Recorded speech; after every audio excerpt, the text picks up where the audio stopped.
Hello students, welcome to CBC. यहाँ पे हमारी प्रीवियस ईयर पेपर की डिस्कशन चल रही है। आज हम जो डिस्कस करेंगे वो पार्ट 6 है। मेक श्योर आपने 1 to 5 पार्ट्स चेक कर लिए हों, पहले रिवाइज कर लीजिएगा उनको एंड फिर 6th पार्ट पे आ जाइएगा। इसके अंदर हम क्या करेंगे, हम जीके की, रीजनिंग की एंड क्वांटिटेटिव एप्टीट्यूड के सारे क्वेश्चंस को डिस्कस करेंगे जो कि 2015 से लेकर 20 तक के पंजाब के एग्जाम्स में आई है। चलिए स्टार्ट करते हैं। पहला जो हमारा सेक्शन है वो है जीके का। First question here is, the hydraulic brake used in automobiles is a direct application of Archimedes principle, Torricelli's law, Bernoulli's theorem, or Pascal's law. So the answer to this question is A is also wrong, B is also wrong, C is also wrong. The answer to this particular question is Pascal's law, that is option number D is your right answer. ठीक है, so what is used in the direct application of hydraulic acid? Pascal's law. Next question given to us is, the velocity of sound in air does not depend upon what? The velocity of sound in the air does not depends upon the pressure of air. It depends upon the density of air, it depends upon the temperature of air, also it depends upon the humidity of air. It does not depend upon the pressure of air. Next question given to us is, what happens when the light travels from air to glass? What happens in the case when the light is traveling from air to glass? It bends towards the normal line, it bends away from the normal line, there is no change, or it becomes parallel to the normal line. What happens? It bends towards the normal line. वो क्या करती है? It bends. So the answer here is option number A. Option number A is it bends towards the normal line. Next question is, which of the following medical procedure uses the principle of total internal reflection? Given 4 options, we have to choose which uses the principle of total internal reflection in the medical procedure. X-ray, CT scan, endoscopy, or none of these. X-ray is a wrong answer.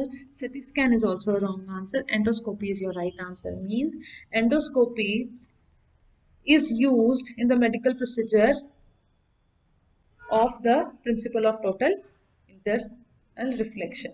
चलिए अगला question क्या है हमारे पास? The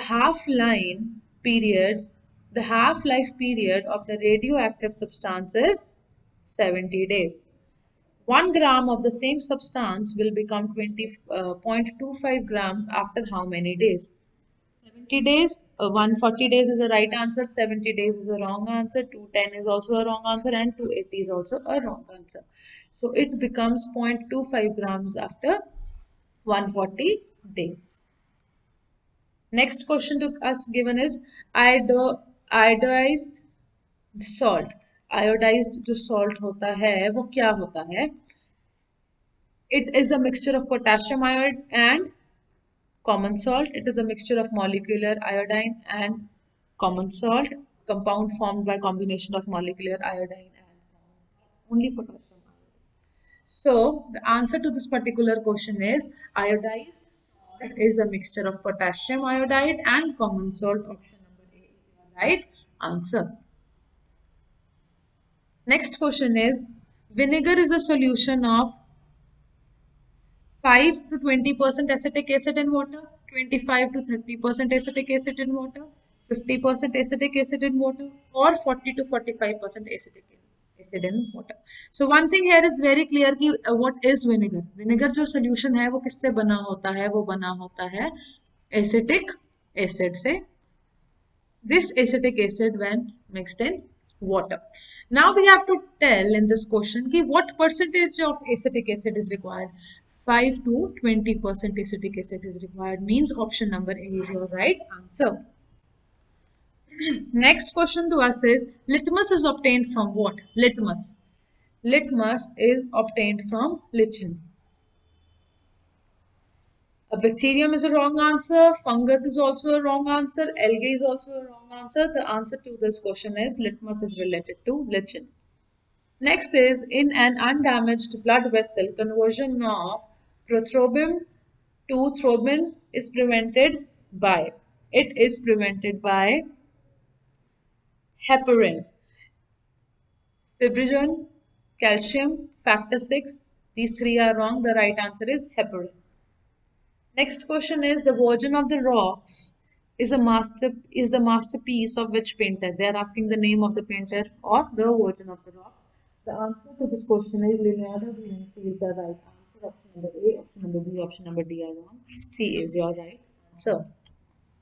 With this, we are finished with our GK part. Now we are starting the reasoning part here. So first question is of the chapter sitting arrangement. It is a very, very, very important chapter. Make sure your concepts are clear. Chaliye. The first information given to us is A, B, C, D are three boys. Boys कौन से हैं? A, B, C and C. तीन boys हैं and girls जो हमें given है वो कौन सी हैं? R, S, T. They are sitting such that boys are facing the girls. Now we don't know कि boys यहाँ आएंगे कि girls यहाँ आएंगी, because they have to face each other ना. Boys are facing girls, so that means girls are also facing boys. ये ऐसा हो गया. A and R are diagonally opposite to each other. Means A है हमारा boy, तो वो आ जाएगा यहाँ और यहाँ आ जाएंगे फिर girls. एक केस में इधर पहले केस में ऐसे बिठा देंगे, अगले केस में हम बिठा देंगे ऐसे. तो हमें क्या गिवन है? A और R are diagonally opposite to each other. तो यहाँ पे हमने ऐसे बिठा दिया, अगले केस में हम ऐसे बिठा देते हैं. उसके बाद C is not sitting at any of the ends. C जो है किसी भी एंड पे नहीं बैठेगा. तो हमें पता है कि बॉयज यहाँ पे हैं एंड बॉयज जो है वो A, B, C. अगर C यहाँ नहीं आएगा मीन्स C की जगह सिर्फ यही रहेगी. सिमिलरली अगर C यहाँ नहीं आएगा तो C की जगह ये रहेगी. अब हमारे पास B ही बॉय रह गया तो हम उसको यहाँ पे खुद से ही फिल कर देंगे. T is to the left of R, मतलब T is to the left of R. T यहीं कहीं आएगा बट वो C के ऑपोजिट नहीं आएगा, मतलब फिर T यहाँ आएगा. इस केस में अगर T यहाँ नहीं आएगा तो T यहाँ आएगा. उसके बाद है गिवन हमें कि कितने गर्ल्स हैं? R, S, T, मतलब S यहाँ आएगा और S ही यहाँ आएगा. अब हम चेक करेंगे who is sitting opposite to B. B के ऑपोजिट कौन बैठा है? In both the cases B के ऑपोजिट R ही बैठा है. R is your right answer. And just to tell you one thing, both the cases are also right. Who is sitting diagonally opposite to B? B के diagonally opposite कौन बैठा है? Diagonally opposite का मतलब होता है ऐसे opposite. तो हमें जब चेक करा हमने B के diagonally opposite both cases में कौन बैठा है? T बैठा है. तो here the answer to the first question is R. R is sitting opposite of B, and the answer to second question diagonally opposite of B is option number given us to as T. तो अगला question अब हम देखेंगे. अगला question हमारे पास जो है वो है डायरेक्शन चैप्टर का. Again a very important and a very easy chapter. Ramesh starts walking facing towards the south direction. तो साउथ डायरेक्शन हमारा कंपास ऐसा रहता है, नॉर्थ इधर, साउथ इधर, वेस्ट इधर और ईस्ट इधर. और south direction we have to make one thing very clear कि हमें जहां पे भी व्हील स्टॉप हमें वहां पे एरो से ही खत्म करना है, बिकॉज हमें अगली डायरेक्शन में जिसमें जाना है फिर हमें वो पता होगा. तो after walking 30 metres he turn to his right. अब देखिए अगर हम नॉर्थ फेस कर रहे होते तो राइट यहाँ रहता, लेफ्ट यहाँ रहता. अब हम साउथ फेस कर रहे हैं तो राइट हो जाएगा हमारा दूसरी साइड पे. He turn right and walked for 25 metres and turn to his left. अब उसका जो लेफ्ट होगा वो होगा यहाँ. Again after walking a distance of 10 meters he turned to his left. Again अब लेफ्ट कहाँ होगा? उसका लेफ्ट होगा यहाँ. अब वो पूछ रहे हैं in which direction is he facing now. अब वो कौन सी डायरेक्शन में फेस कर रहा है? तो ये जो डायरेक्शन होती है हम जब कंपास में देखेंगे ये कौन सी डायरेक्शन होती है? ईस्ट. तो the right answer here is वो कौन सी डायरेक्शन में फेस कर रहा है? वो ईस्ट डायरेक्शन में फेस कर रहा है. अगला जो क्वेश्चन है वो है ब्लड रिलेशन चैप्टर का. Again a very important chapter and a very easy conceptual chapter है. इसके हमने काफी क्वेश्चंस पहले वाली सीरीज में डिस्कस किए हैं. Go watch them. चलिए, pointing to a gentleman Dinesh said. मैंने डिस्कस किया है पहले आपके साथ कुछ वीडियोस में कि जब भी पॉइंटिंग वाले या फोटोग्राफ वाले क्वेश्चंस आएंगे तो we have to write the name of a person जो कह रहा है. तो यहाँ पे कौन कह रहा है? दिनेश. हम दिनेश बनाएंगे. उसके बाद हम यहाँ क्या करेंगे? Plus is used for males and minus has to be used for females. Single arrow will be used for sibling relation, भाई बहन रिलेशन के लिए, and double arrow will be used for spouse relationship, husband wife relationship के लिए. उसके बाद अब दिनेश कह रहा है हमने पहले वो ड्रॉ करना होता है, उसके बाद we have to go and find the word my, फिर हमने वहां से क्वेश्चन सॉल्व करना है। माय डॉटर्स मतलब दिनेश की डॉटर का फादर, दिनेश की डॉटर का फादर कौन हुआ, वापस दिनेश हुआ। उसके बाद अब हम पीछे चलेंगे, फिर से क्या है रिलेशन फादर का गिवन। क्या करते हैं हम, माए ढूंढते हैं, पहले जो बंदा कहता है वो लिखते हैं, फिर माए ढूंढते हैं, माए के आगे का रिश्ता बना के फिर हम पीछे चलना शुरू कर देते हैं फादर। फादर पे रुकेंगे, उसके बाद जहाँ पे इज आ जाएगा वहां पे भी take a stop.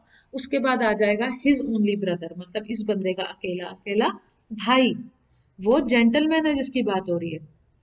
Now the question is how is the gentleman related to Dinesh, ये जेंटलमैन दिनेश से कैसे रिलेटेड है, दिनेश के वो फादर का ब्रदर है, in Hindi we call him chacha, but चाहे चाचा हो या मामा हो, in English we call him uncle, so uncle is your right answer है। Next is find the number of triangles in the given figure, तो ट्रायंगल हमें बताना है इसके अंदर कितने हैं।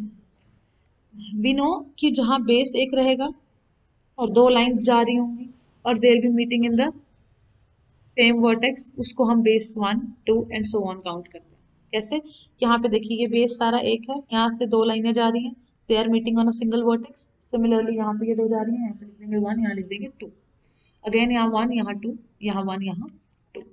ये करने के बाद ये तो हमारा ये वाले ट्रायंगल्स हुए अभी, साइड ए बी वाले, ए सी वाले एंड बी सी वाले हमने काउंट कर लिए, कितने हो गए 1 + 2 3 3 एंड 3 कितने हो गए 9 हो गए ये वाले। तो अब ये जो 9 हो गए, इसके बाद अब हम गिनेंगे हमारे इस बेस के, देखिए ये हम काउंट कर चुके हैं। अब हमने जो बेस लेना है वो लेना है बीडी, ठीक है। बीडी जब बेस लेंगे तो बीडीसी एक बन जाएगा ट्रायंगल ये वाला। उसके बाद बीडी जब बेस लिया एक ट्रायंगल ये बन जाएगा, बीडी के साथ एक ट्रायंगल बन जाएगा हमारा बीडीसी। अगला वैसे ही ई सी बी एक बन जाएगा यहाँ की साइड से। उसके बाद जब हम एक और ट्रायंगल देखेंगे हमारा, तो वो कौन सा बन जाएगा, ये हो गया बीडीसी, ये हो गया ये वाला ट्रायंगल। उसके बाद अब हम जब दूसरा ट्रायंगल देखेंगे वो हो जाएगा हमारा ए बी ई, और दूसरा कौन सा हो जाएगा हमारा ए डी सी। उसके बाद हमारा ट्रायंगल हो जाएगा ए बी एफ और दूसरा हो जाएगा ए एफ सी। कितने हो गए 10 11 12 13 14 15 ट्रायंगल्स इन टोटल हो गए, पर इसके साथ अब हम एक और ऐड करेंगे जो कि है ए बी एंड सी। यहाँ पे अब हमारे पास टोटल ट्रायंगल्स जो बनेंगे वो बनेंगे 16 इज योर राइट आंसर। अगला क्वेश्चन है find out the alternative figure which contains figure X as its part.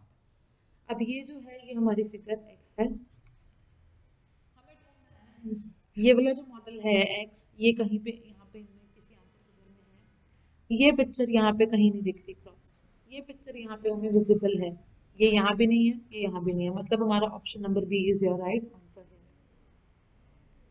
अगला जो क्वेश्चन है वो है choose the figure which would most closely resemble the unfolded form of the figure z। ठीक है, ये जो है ये z फिगर है, ये वाली हमें बताना है इसको अनफोल्ड करेंगे तो क्या होगा। अब देखिए ये आपके पास फोल्डेड फिगर है, इसको जब अनफोल्ड करोगे पहले ऐसे करेंगे, फिर उसके बाद इसको हम ऐसे करेंगे, फाइन। अब देखिए यहाँ से वील बिगिन, ये ऐसे है। ऐसे क्वेश्चंस को करने के लिए एक चीज जो आपको ध्यान में रखना है वो ये कि सीधा ये क्वेश्चन देखते ही आपने यहाँ पे ऑप्शंस में नहीं आना, you don't have to come to the options directly, you have to solve it first yourself. उसके बाद आपने चेक करना है कि जो आपका आंसर आ रहा है वो ऑप्शन में है कि नहीं। चलिए ये 3/4 था, तो यहाँ पे एक सर्कल बनाया, यहाँ पे एक सर्कल बनाया, ये इन्होंने हमें क्वेश्चन में जेड फिगर में गिवन है। क्या कहा है उन्होंने, इसकी अनफोल्डेड फॉर्म बताओ, मतलब हम इसको अब अनफोल्ड करना शुरू करेंगे। पहले हम इसको ऐसे खोलेंगे, ये सेम यहाँ पे आ जाएगा, फिर अब हम इसको इस तरीके से ओपन कर देंगे, तो ये हो जाएगा ओपन ऐसे ऐसे, और ये जो दो सर्कल है इसके यहाँ आ जाएंगे, इसके यहाँ आ जाएंगे, ये फिगर बनेगी हमारे पास अनफोल्डेड वर्जन। अब हम चेक करेंगे ए में ये चीज है नहीं है, बी में ये चीज है, बी में है, सी में कुछ कुछ वैसा है बट सी में दोनों के बीच में डिस्टेंस नहीं शो हो रहा, तो ये नो पॉसिबिलिटी नहीं है, और डी में भी ऐसा कुछ नहीं है। तो here the right answer is option number B. Option number B जो है वो आपका राइट आंसर है। अगला जो क्वेश्चन है ये, इसके बेसिस पे यहाँ पे जो फिगर बननी है वो ये है।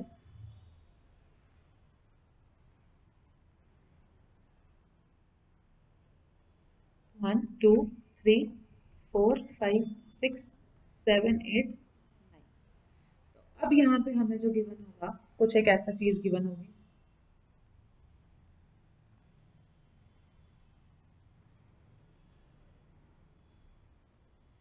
ये हो गया।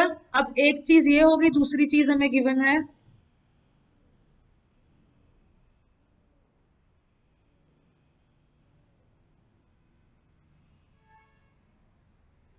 और ये चीज गिवन है। Now they are asking us, अब हम क्वेश्चन पढ़ेंगे एक बार।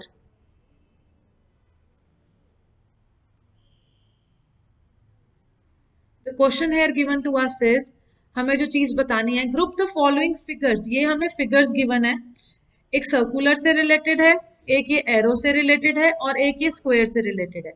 ठीक है। Group the following figures in 3 classes with the identical properties. इनकी प्रॉपर्टीज सिमिलर होनी चाहिए, मतलब अगर ये सर्कल है तो सर्कुलर होनी चाहिए, अगर ये एरो है तो एरो बेस्ड होनी चाहिए, और अगर ये स्क्वायर है तो स्क्वायर बेस्ड होनी चाहिए। और हमें फिर बताना है सही आंसर क्या रहेगा। अब हम सर्कल वाली चेक करेंगे। सर्कल में है 1 6 और 7, एरो में है 2 5 और 8 एंड स्क्वायर में है 3 4 और 9। अब हम ऑप्शन चेक करेंगे।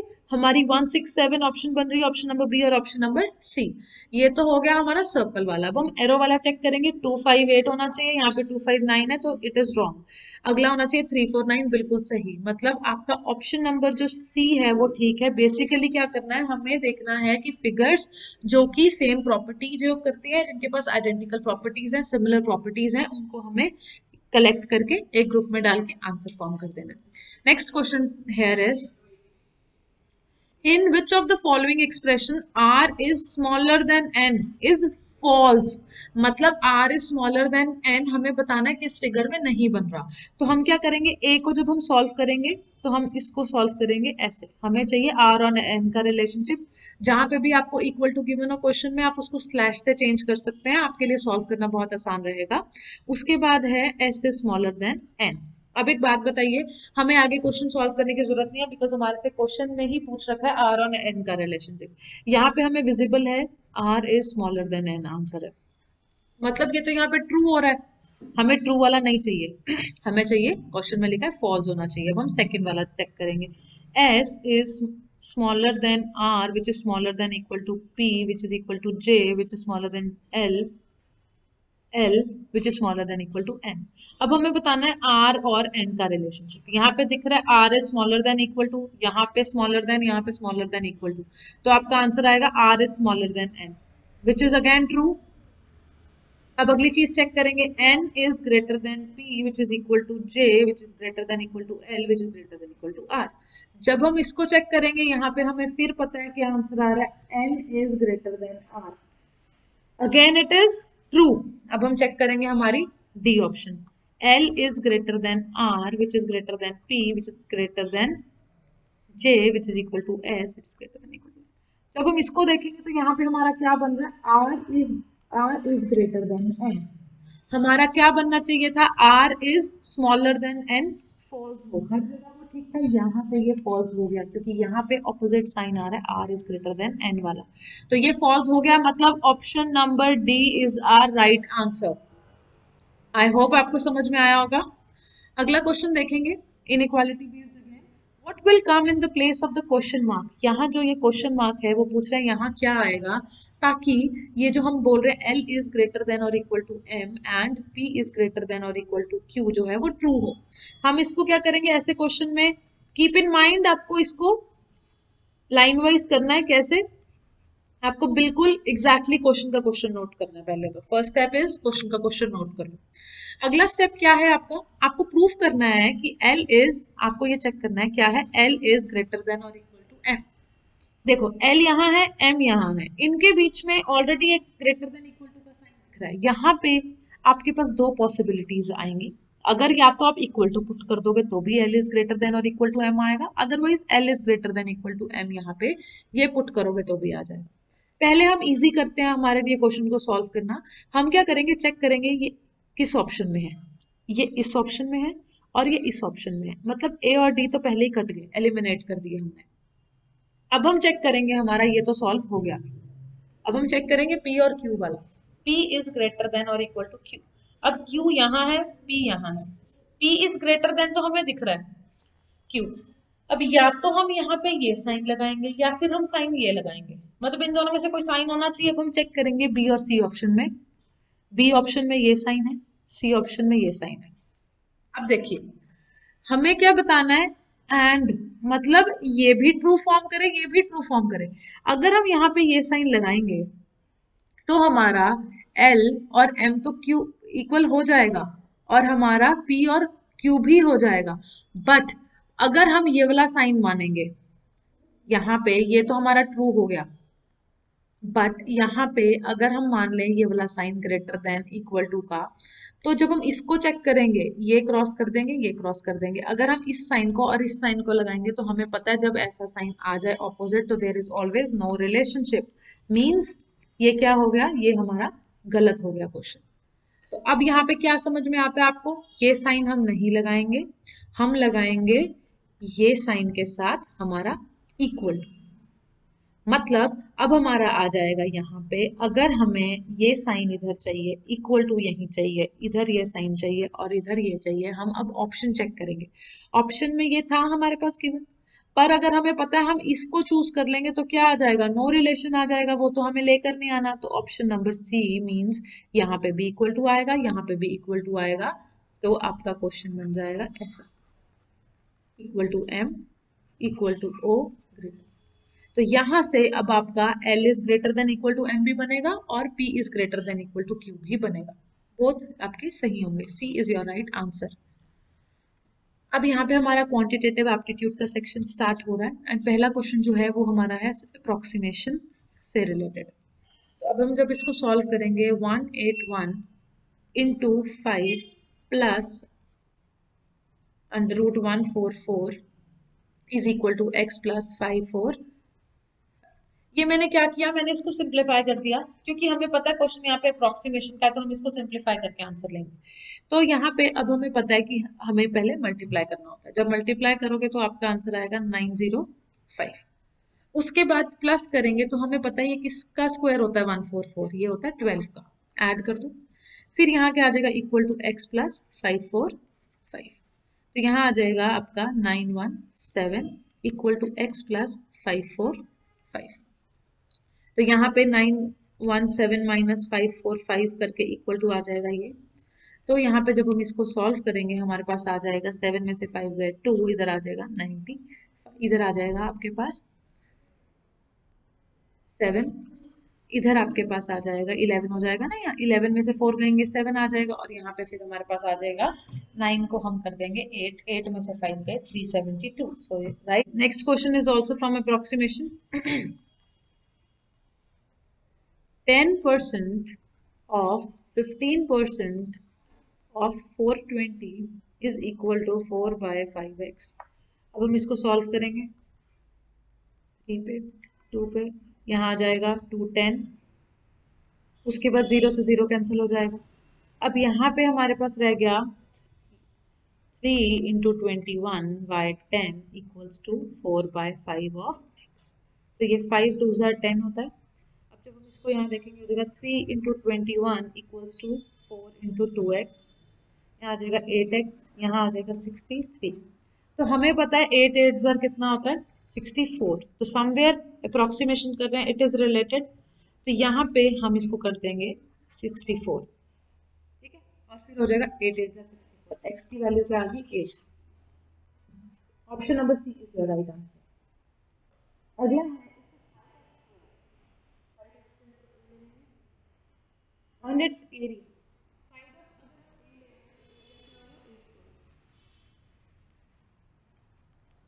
साइड एरिया लेंगे a स्क्वायर, इनकी रेशियो भी बना है एज 1:11, मतलब ये a square a into A होता है। अब a की ratio with a into A की रेशियो हमें गिवन है 1/11।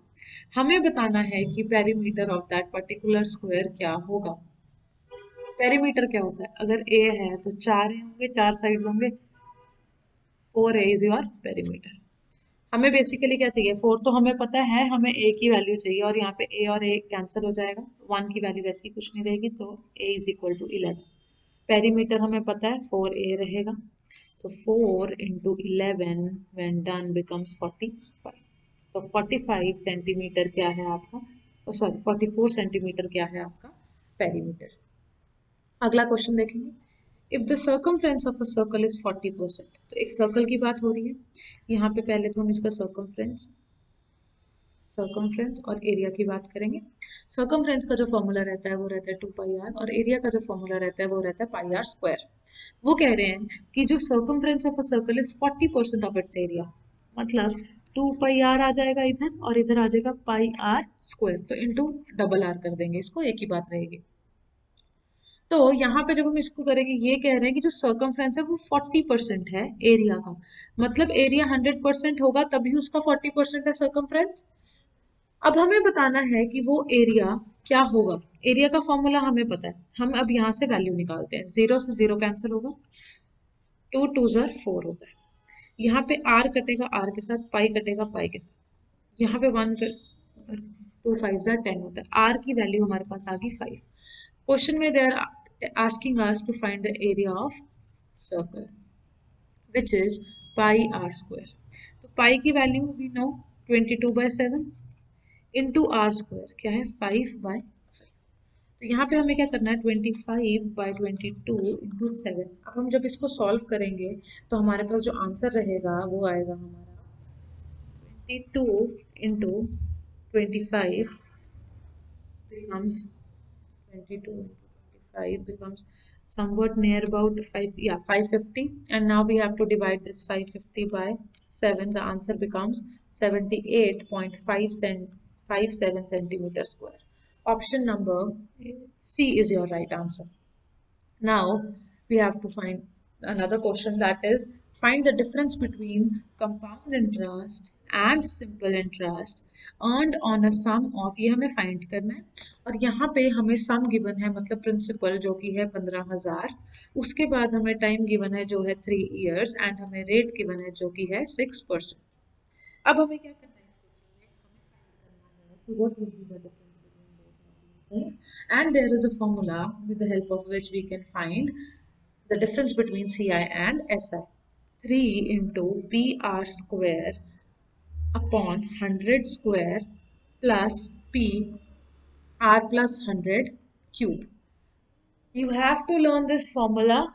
It is very important, and with the help of this formula we can solve the question in minutes. Otherwise आपका ये question बहुत ज़्यादा टाइम लेगा, ठीक है। तो अभी हम इसको सॉल्व करेंगे। 3 इंटू पी की वैल्यू डाल दो 15,000, आर की वैल्यू जो है वो है 6, 100 का स्क्वायर तो 100 दो बार लिखेंगे, प्लस पी की वैल्यू हमारे पास है 15,000, आर की वैल्यू 6 है और 100 यहाँ पे आ जाएगा एंड यहाँ आ जाएगा क्यूब। अब जब हम इसको सॉल्व करेंगे तो ये 3 0 कट जाएंगे, यहाँ पे 3 0 के साथ 15 5 के टेबल पे जाएगा 3 जार और 10 जाएगा 2 जार और यहाँ पे हो जाएगा ये 3। तो यहाँ पे अब हमें करना है 3 3 जार 9, 3 जार 27, 27 इंटू 6। तो जब हम यहाँ पे 27 इंटू 6 करेंगे आंसर आ जाएगा 162। इसका तो आंसर आ गया हमारा। अब हम अगली चीज सॉल्व करेंगे। देखिए अगली चीज को मैं यहाँ पे ओपन कर रही हूँ, इस चीज को मैं यहाँ पे ओपन करके सॉल्व कर रही हूँ। 15,000 था इंटू 6 इंटू 6 इंटू 6, क्योंकि वो क्यूब कह रहे हैं ना, फिर आ जाएगा इंटू 100 और इंटू 100। 3 0 कट जाएंगे यहाँ से, यहाँ अगेन 3 और यहाँ 2 और यहाँ पे आ जाएगा 3। अब हमें क्या करना है 3 3 जार 9 एंड 6 6 जार 36। इनको जब हम सॉल्व करेंगे तो ये आ जाएगा 3 2 4, और जब नीचे 2 0 रहते हैं तो हम क्या करेंगे, इसको 2 डेसिमल प्लेस छोड़ के पॉइंट लगा देंगे। 3.24 आ गया सेकंड वाले का आंसर। अब हमें क्या करना था, दोनों को ऐड करना था। ये फर्स्ट का आंसर आ गया, ये सेकंड का आंसर आ गया, इनको क्या करना है ऐड करना है। क्या हो जाएगा 165.24, मतलब ये हमारी ऑप्शन नंबर ए है। तो the difference between compound interest and simple interest earned on the principle of 15,000 for 3 years at the rate of 6% is 165.24। ऐसे ही जैसे हमने ये 3 years का फॉर्मूला करा है, एक 2 years का फॉर्मूला होता है, which is again very important and very easy, और इसको याद कर लोगे तो पेपर में मुश्किल नहीं होगी। ये 2 years वाला फॉर्मूला है, चलिए next question is a plus b upon c is 5/3 and next is b plus c upon a is 7/4. We have to find a plus c upon b will be equal to what? तो यहाँ पे हम इसको cross multiply कर देंगे. 3a plus b will be equal to 5c which becomes 3a plus 3b equals to 5c. और इधर भी आ जाएगा यहाँ ये 4b plus c equals to 7a which becomes 4b plus 4c equals to 7a. अब हम क्या करेंगे, इसको नंबर दे देते हैं इक्वेशन 1 और यहाँ पे हम कर देते हैं, यहाँ पे हमारे पास a and b are on the same side left hand side and 5c is on the different side. तो यहाँ पे हम ऐसे करेंगे 7a minus 4b equals to 4c हो जाएगा. This is our equation number 2. अब हमारे पास कुछ भी ऐसा नहीं है कि हम कहें कि हम इसको कट कर सकते हैं, इसलिए हम इक्वेशन 1 को 4 से मल्टीप्लाई करेंगे, इक्वेशन 2 को हम 5 से मल्टीप्लाई करेंगे क्योंकि हमें c को यहाँ पे एलिमिनेट करना है. तो जब हम इसको 4 से मल्टीप्लाई करेंगे ये हमारा बन जाएगा 12a plus 12b minus 20c. Similarly अगर हम इधर की बात करेंगे तो यहाँ पे आ जाएगा 35a minus 20b will be equal to 20c. तो यहाँ पे what we'll do is we'll subtract the first equation from the second equation. यहाँ पे हमारे पास क्या आ जाएगा फिर 23a minus 32b. तो अगर हम यहाँ पे इसको चेक करेंगे ये बन जाएगा ऐसे, और फिर हमें पता है a upon b will be equal to 32/23. अब हमें यहाँ पे क्या गिवन है कि हमें फाइंड करनी है वैल्यू इस चीज की a plus c upon B. ये हमारे पास a और b की वैल्यू आ गई. अब हमें वैल्यू जो फाइंड करनी है वो करनी है c की वैल्यू फाइंड करनी है. तो कैसे करेंगे हम, यहाँ पे a plus B becomes 55 upon c equals to 5/3. हमें क्वेश्चन में ये गिवन है. जब हम इसको सॉल्व करेंगे तो यहाँ पे c की वैल्यू हमारे पास आ जाएगी 11 into 3 is 33. अब हम इसको पुट कर देंगे, a की वैल्यू ये, b की वैल्यू ये, c की वैल्यू ये. a plus c is 32 plus 33 upon b की वैल्यू इज 23. क्या आ जाएगा आपके पास 65 upon 23 is your answer and it is in the option number B. तो option number B is your right answer, absolutely right answer. अगली चीज देखेंगे, a person spends 62.5% of his income. Percentage है मतलब कंप्लीट इनकम ये है, इतना उसका क्या कर रहा है वो स्पेंड कर रहा है, मतलब ये उसका एक्सपेंडिचर है. तो उसकी जो सेविंग रहेगी वो सेविंग रहेगी यहाँ पे 37.5. 37.5 जो रहेगी उसकी saving, if his saving increases by 37.5%. Now we know अगर वो इंक्रीज हो रही है तो वो 100 पे ही हो रही है, it becomes 137.5 and the expenditure increases by 80%. Expenditure जो गिवन है वो है 62.5. ये कितने से इंक्रीज हो रहा है, 80% से इंक्रीज हो रहा है, मतलब 180 बन जाएगा अपॉन 100. अब हम इसको सॉल्व कर देंगे, ये डेसिमल यहाँ से हट के नीचे क्या बन जाएगा 10. तो जब हम इसको फर्दर सॉल्व करेंगे ये जाएगा 5 के टेबल पे 1 2 5 और ये जाएगा 2 पे, ये जाएगा 9 पे. सिमिलरली अगेन जाएंगे ये, इसको हम यहीं पे रहने देते हैं 125 into 9/10. Now we have to solve this. अब जब हम इसको सॉल्व करेंगे 125 into 9 को, तो जो आंसर आएगा हमारे पास वो आ जाएगा 1125 एंड नीचे एक पॉइंट था 10 था, इसका हमने डेसिमल लगा दिया. Now this becomes 112.5. New expenditure, new income and now we'll find the new saving. कैसे, हमें फॉर्मूला पता होना चाहिए, income minus expenditure is equals to saving. तो यहाँ पे जो हमारी इनकम है वो है 137.5, एक्सपेंडिचर जो है वो है 112.5 और जो हमारी सेविंग आ जाएगी यहाँ से अब वो आ जाएगी 25. ठीक है. एंड क्वेश्चन में हमें क्या गिवन है कि ये सब जब चेंजेस आए उसके बाद उसकी जो सेविंग थी वो 1200 से कम हुई. हमारे पास दिख रहा है कि वो 37.5 से 25 हो गई. हमारे को जो डिफरेंस दिख रहा है वो कितना है, 12.5 का डिफरेंस दिख रहा है और जो उनकी तरफ डिफरेंस है वो है 1200. तो अब हम क्या करेंगे, इसको हम रिलेट कर देंगे. तो जब हम इसको रिलेट करेंगे जो हमारा आंसर आएगा वो आएगा 2 पे, ये जाएगा 25 पे, उसके बाद अगेन ये 5 पे, ये जाएगा 240 पे एंड ये जो हमारा जाएगा उसके बाद ये सॉल्व हो जाएगा 48 पे. तो 48 into 2 will result into 96. 100 के 2 जीरो आ जाएंगे, it becomes 9600 and option number C is your right answer है। अगला क्वेश्चन है 5 years ago the age of Chinu and Nani is 23। मतलब हमें इनकी एवरेज एज की बना है एंड एवरेज एज का जो हमारे पास फॉर्मूला रहता है वो रहता है सम अपॉन नंबर। तो अब हमें पता है यहाँ पे number of people is 2, some we are not given with, we are given with their average age is 23 and when we'll find the sum of Chinu plus Nani it becomes 46। ये थी 5 years ago, मतलब 5 साल पहले की बात है। तो 5 साल बाद अगर हम अब की बात करेंगे, चीनू भी 5 साल बड़ी होगी, नानी भी 5 साल बड़ी होगी, 10 साल बड़े होंगे ना, तो यहाँ पे 46 में हम 10 ऐड कर देंगे, ये बन जाएगा 56। आज की उनकी प्रेजेंट एज की जो सम है वो है 56 और अब हमें रेशियो गिवन है चीनू और नानी की, वो है 15/13। मतलब अगर हम इनका टोटल करेंगे ये बनेगा 28x और 28x तो वो रेशियो में बन गया, 56 जो है उनका वो हमने सम निकाला। x की वैल्यू यहाँ पे हमारे पास आ जाएगी 2। अगर x की वैल्यू 2 आ गई है, ये भी x था ये भी x था, वो पूछ रहे हैं चीनू की एज बतानी है 10 साल के बाद। तो जो चीनू की एज है वो है 15x, अभी 10 साल ऐड कर देंगे, ये आ जाएगी तब की एज। अब जो 15 में हम 2 क्या कर देंगे, मल्टीप्लाई करेंगे, 10 को ऐड कर देंगे, ये हो जाएगा 30 + 10 = 40 years is your right answer. तो जो 40 ईयर्स है वो है ऑप्शन नंबर डी आपका। अगला जो क्वेश्चन है it is a very important question. ये अल्फाबेट सीरीज में भी सेम टू सेम क्वेश्चन आ सकता है जैसा कि नंबर सीरीज में है एंड ये रीजनिंग का पार्ट भी काउंट हो सकता है। चलिए क्वेश्चन देखेंगे। We are here given with 483 518 374 490 and 715। अब हमें क्या बताना है इसके अंदर, क्वेश्चन ये है, ये 1 to 5 क्वेश्चन इसके बेसिस पे है। If all the digits in the number are arranged in ascending order, तो पहले मैं आपको क्लियर करती हूँ what is ascending order and what is descending order। Ascending order basically क्या रहता है, जिसके अंदर आप छोटे से बड़े पे जाते हो, डिसेंडिंग रहता है बड़े से छोटे पे आते हो, डिक्रीजिंग पे।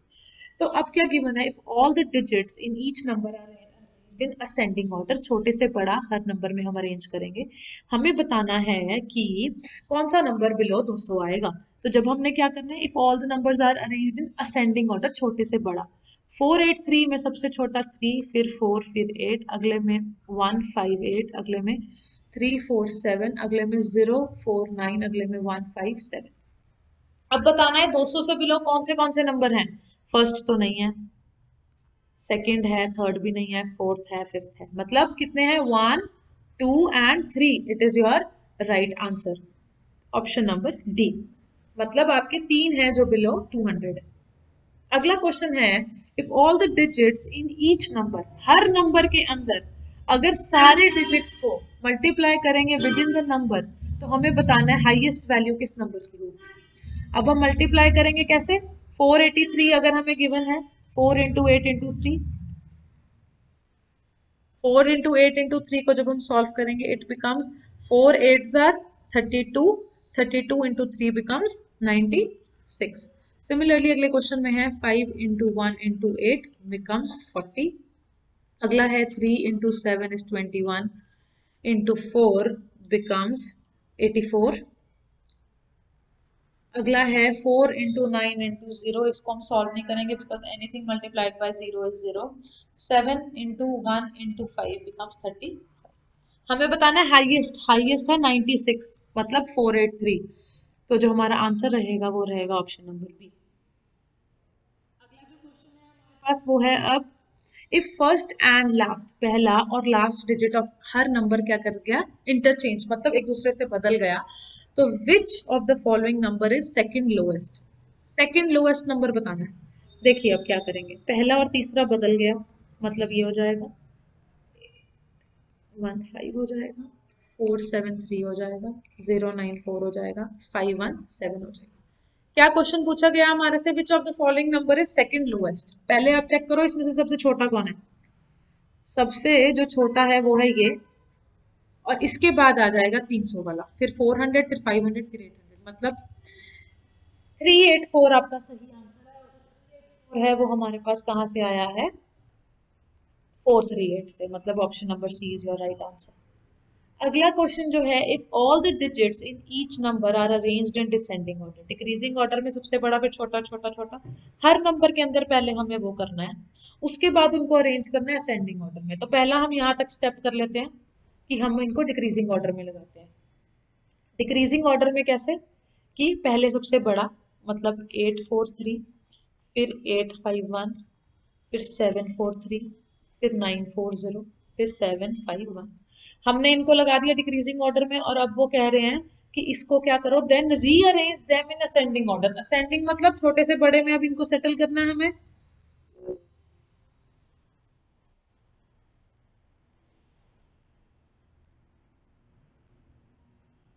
ओ यार,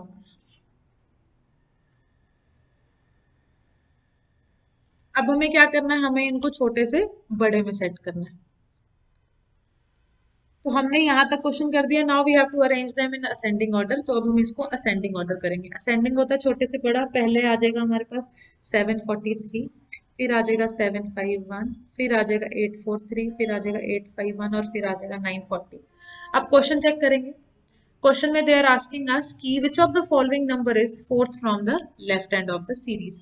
fourth from the left and मतलब अब हम इसका, ये हमारे पास सीरीज है, लेफ्ट एंड ये है, राइट एंड ये है। फोर्थ फ्रॉम लेफ्ट क्या रहेगा, 1 2 3 4। 851 will be your right answer. 851 जो हमारे पास आया है वो कहाँ से आया है, देखेंगे हम।